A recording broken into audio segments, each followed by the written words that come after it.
हापुड़ जिले की ओर से विद्या भारती सरस्वती बाल मंदिर में नई शिक्षा नीति के संदर्भ में आयोजित होने वाली विभिन्न प्रतियोगिताओं के विषय को लेकर एक समन्वय बैठक का आयोजन किया गया।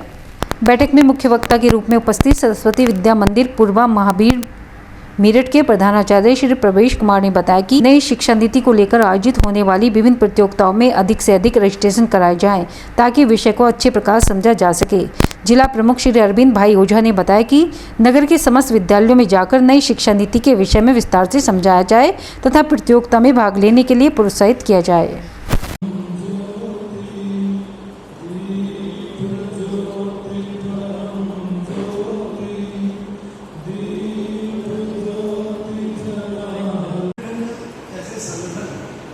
समाज को समाज के काम के लिए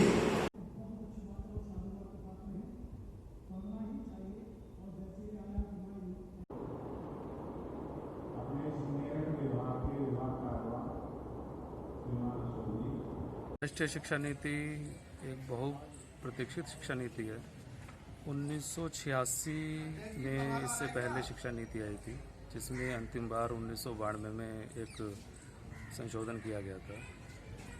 बहुत प्रतीक्षित शिक्षा नीति। अभी तक हम लोग मैकाले की पुरानी शिक्षा नीति को ढोते आ रहे थे। उसके हिसाब से हम लोग सेवा प्रदाता नहीं बल्कि सेवक बनते थे। हमने उसके हिसाब से कंपनियों के लिए श्रमिक तैयार करे हैं। अब हम कामगार को काम देने की स्थिति में इस शिक्षा नीति के बाद आ गए हैं। स्वामी विवेकानंद का कहना था कि अपनी अंतर्निहित पूर्णता को अभिव्यक्त करना ही शिक्षा है, परंतु इस चीज़ को कभी हम इम्प्लीमेंट आज तक नहीं कर पाए। अभी तक व्यक्ति बनना चाहता है,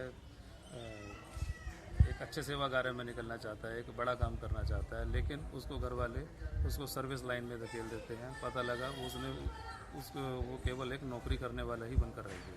आज की बैठक है, ये नई शिक्षा नीति को लेकर के समाज तक सारी नई शिक्षा नीति पहुँचे।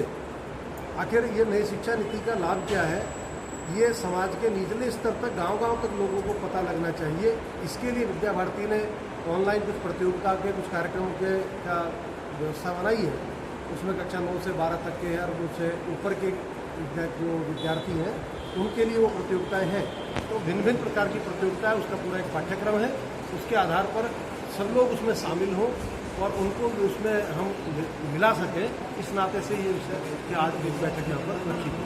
इस बैठक का लाभ ये है कि समाज को समझ में आना चाहिए कि देश के अंदर इतना लंबा समय देश की आज़ादी को हुआ, उसके बाद भी इस शिक्षा नीति में परिवर्तन होना चाहिए था, लेकिन वो शिक्षा नीति में कोई परिवर्तन नहीं हुआ। लेकिन हर सरकार आई और सरकार आकर के शिक्षा नीति पर हाथ डालना तो चाहती है, परिवर्तन चाहती थी, लेकिन अपने सत्ता में आने और न आने के डर के कारण से कि पता नहीं इसको करने से हम दोबारा सत्ता में ना आए, तो वो उसने उसको हाथ नहीं लगाया।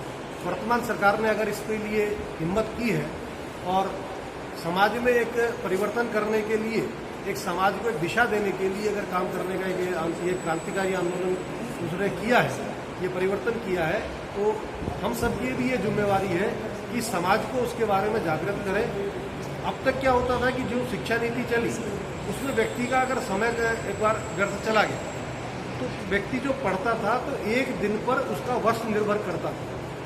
व्यक्ति के 3 साल एक दिन पर निर्भर करते थे और अगर वो अंतिम वर्ष की परीक्षा में पास नहीं हो पाता है तो वो व्यक्ति के लिए पूरे 3 वर्ष बेकार हो जाता है।